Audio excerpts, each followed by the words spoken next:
Budget ऐवानों से मंजूर ना हुआ, लेकिन दुकानदारों ने नाफिज कर दिया।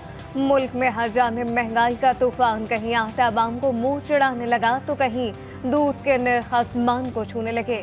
बीफ, मटन, मुर्गी का गोश्त, दालें, सब्जी, हर शय की कीमत में ऐसी आग लगी कि आलामान गरीब और मुतवस्सित तबके के लिए 2 वक्त की रोटी भी मुश्किल हो गई। गरीब आदमी तो ये देख सकता है, फ्रूट को देख सकता है, गोश्त को देख सकता है, बाकी घर के वसाइल को तो बाजार में देख दे सकता है, लेकिन लेने के काबिल नहीं रहा। महंगाई लोगों को कमर तोड़ के रख दिया है। यकीन मानो ये गरीब तबके का जीना बहुत सख्त मुश्किल हो गया है और कोई पुरसान हवाला नहीं है। तो दिन ब दिन बढ़ती जा रही है। पहले जैसे कि आप चिकन ही ले ले, चिकन पहले जो थी 500, 400, 500 तक किलो मिल जाती थी, अब 700 तक चली गई है। इसी तरह आमदनी बिल्कुल है नहीं लोगों को। महंगाई के भंवर में हिचकोले खाते अवाम के हुक्मरानों की अलग ही कहानी। उसरा तनख्वाह नहीं ले रहे मगर मर्रात पूरी ले रहे हैं। अशराफिया कहलाने वाला तबका अवाम पर बोझ बनने लगा। दौरान मुलाजमत तो एक तरफ, रिटायरमेंट के बाद भी लाखों की पेंशन्स लेने लगे।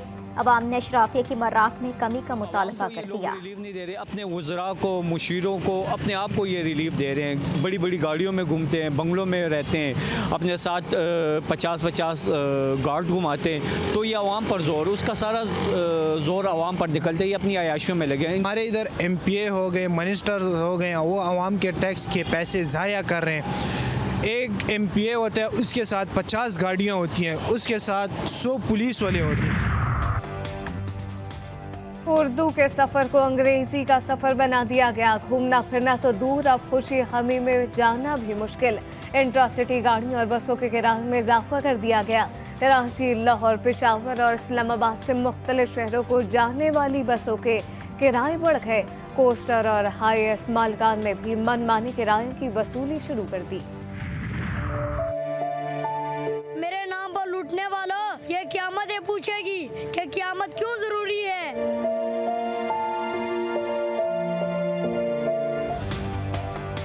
कर्ज नहीं लिया फिर भी बाल बाल कर्ज में जकड़ा है। मियां चन्नू का 11 साला मसूर तालिबे इल्म अवामी नुमाइंदों पर फट पड़ा।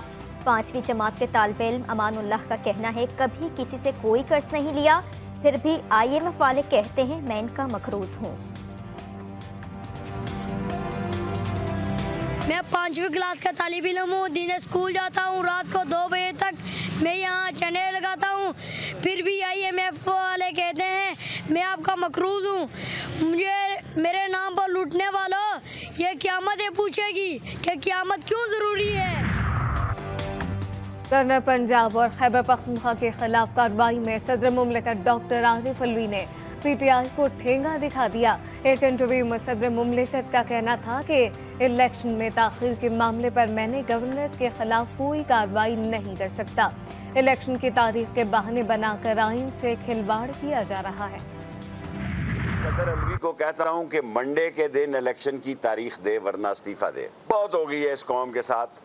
आईनी तौर पर सदर अलवी साहब इख्तियार रखते हैं, मंडे को लेट कर दिया है।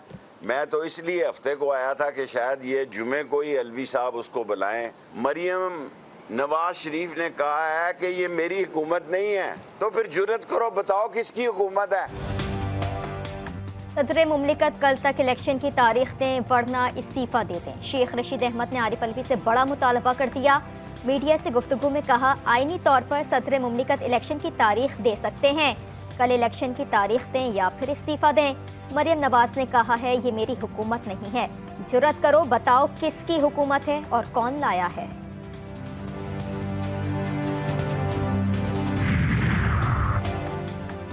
डिफॉल्ट की बात करने वालों को मुल्क दुश्मन कहा गया। खाजासी के एतराफ़ पर क्या कहेंगे। रहनुमा PTI मुसर्रत चीमा का ट्वीट लिखा कि मरियम नवाज ठीक कहती हैं, इनकी हुकूमत नहीं, ये चोरों लुटेरों की हुकूमत है। इम्पोर्टेड टोला चाहता है कि नेफ की तरह आला अदलिया भी इनके ताबे हो जाए। लीगी मफरूज शख्स को मुल्क के लिए नागुज़ीर करार दे रहे हैं, लेकिन मौसूफ लंदन छोड़ने को तैयार नहीं। चीफ ऑर्गेनाइजर मरियम नवाज नून लीग की तंजीम साजी के लिए सरगर्म। आज 2 बजे रावलपिंडी में कन्वेंशन से खिताब करेंगी। पार्टी के रावलपिंडी डिवीजन के तंजीमी ढांचे का जायजा लिया जाएगा।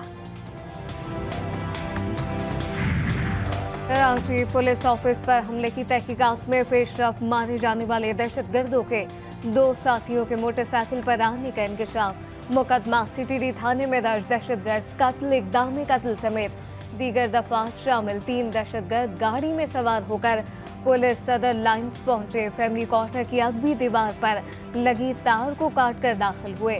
2 मोटरसाइकिल सवारों ने कार सवार दहशतगर्दों को केपीओ की निशानदही की और इनसे गले मिलकर फरार हो गए। एफआईआर का मतलब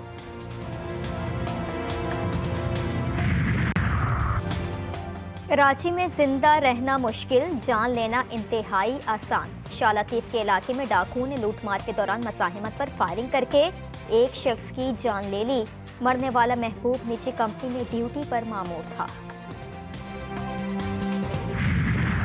तुर्की और शाम में हौलनाक ज़लज़ले से होने वाली अमवात की तादाद 46,000 से तजावुज़ कर गई। लाखों अफराद जख्मी, लाखों बेघर, कई इलाके सफ़र हस्ती से मिट गए। हज़ारों मुतासिरीन खुले आसमान तले जिंदगी गुजारने पर मजबूर। मलबे तले दबे अफराद को निकालने के लिए पाकिस्तान समेत दुनिया के मुख्तलिफ ममालिक की रेस्क्यू टीमें इमदादी कार्रवाइयों में मसरूफ़। इसराइली मजालिम पर आलमी तंजीमें भी खामोश न रह सकी। इथोपिया में होने वाली अफ्रीकी यूनियन के सालाना इजलास से इसराइली वफ़द को बाहर निकाल दिया गया। गैर मुल्की खबर इदारे के मुताबिक अलजज़ाइर और जनूबी अफ्रीका ने इजलास में इसराइली वफ़द की शिरकत की मुखालफत की। इसराइली वफ़द को मुबस्सिर की हैसियत से शिरकत के लिए दिया गया दावतनामा मंसूब किया गया था। और मुल्क भर में शब मेराज मजहबी अक़ीदत व एहतराम के साथ मनाई गई। दुरूद व सलाम की महफिल, रात भर नवाफिल की अदायगी का सिलसिला भी जारी रहा। मसाजिद में चराग़ा रब के हुज़ूर गिड़गिड़ा कर दुआएं भी की गई।